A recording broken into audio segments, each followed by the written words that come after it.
Hello and welcome to Medieval Loughrea. My name is Bernie Doherty and I'm the Community Archaeologist for County Galway. This project is funded by Galway County Council and the Heritage Council. Loughrea was a very important town back in the early 13th century.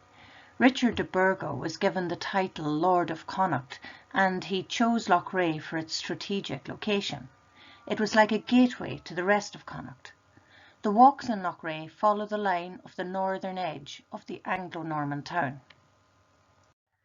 Although the wall along the moat is not medieval in date, it is still constructed along the route of where the original defences would have been located. These may have remained as earthen embankments in places throughout the town. In a letter dated in 1574, the town is described as well ditched and trenched and walls fair begun, but not finished. Clanrickard, who was a descendant of de Burgo, is said to have flattened the town defences in 1691 to create the walkway along the moat. By following this watercourse, you're following the limits of the Anglo-Norman town. De Burgo used the natural stream flowing from the lake to the south and the east and then dug out the rest of the moat to the north and the west. So this is possibly why Loughrea town moat is the only surviving town moat in Ireland. By following the moat along from the walks to the West Bridge and on to the lake, you will see where early maps show where there was a turret located along this end of the town defences. The lake was the natural defence for the town to the south.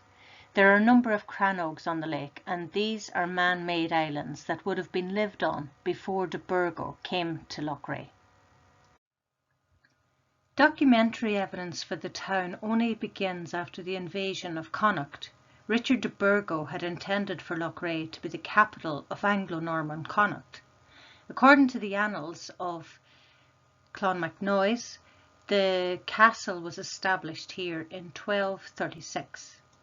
It's presumed the castle was located along Barrack Street, around the location where it is joined to Dunkellen Street by what is known as Castle Street.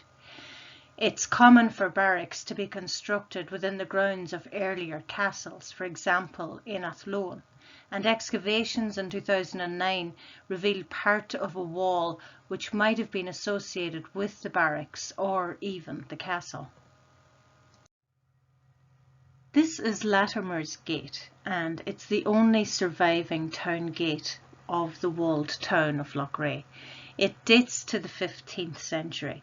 If you look really closely, you can see where the town wall would have extended out over where the road is now. This is one of 3 gates to the Anglo-Norman town. There was also one to the east and one to the west. This area of the town is actually known as the West Bridge, so you can imagine a gateway into the town here. It's still the main access to the town from this direction. Another feature of Anglo-Norman Loughrea are the Burbidge Plots. These doors along the walks open onto long thin gardens which are at the back of houses and premises along the main street or Bride Street in Loughrea. This map shows the layout of the town with its long narrow gardens to the rear of the properties. It hasn't changed much in 700 years. If you look closely, you can spot the locations of the town gates marked as castles, and the constabulary barracks might have been the location of the castle. And back to today's town of Loughrea, these houses along Barrack Street still have very small gardens to the front, but they would have long, thin back gardens. So these Burbidge Plots would have been rented out in medieval Loughrea so people could grow their own food, and this in turn would have been sold in a market in the town on certain days. This is actually the site of the potato market, and there was a forge here as well. and the market would have been established very shortly after the castle was established in Loughrea, we'd imagine. A medieval parish church would have been located on the site of this church, which is now the library. There are medieval grave slabs and architectural fragments located within the grounds here. De Burgo built an abbey for the Carmelite order in 1300. The abbey you see here was rebuilt in the 1600s. Some of the medieval features include this large west-facing window above the door with gargoyles on either side. You can access a wonderful 3D adaptation of this abbey on our website. And here is a close-up of one of the gargoyles.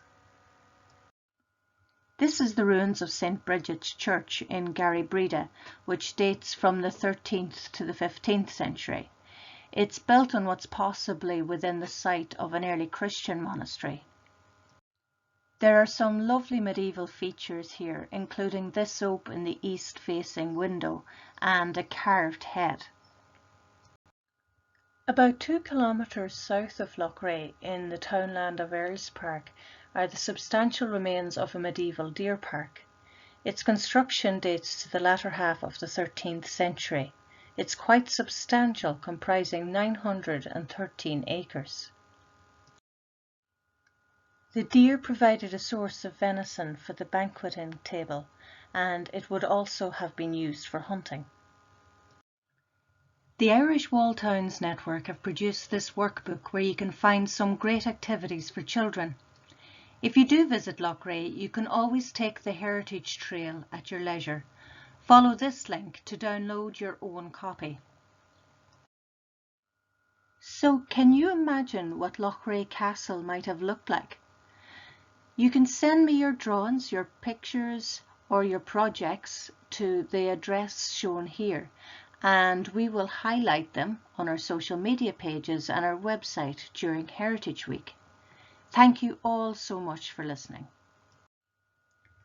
Further information and guidance is available on our website, or you can contact me directly at the address shown here. Thanks for watching, and please feel free to contact myself or Marie at the Heritage Office if you have any queries regarding archaeology in the community.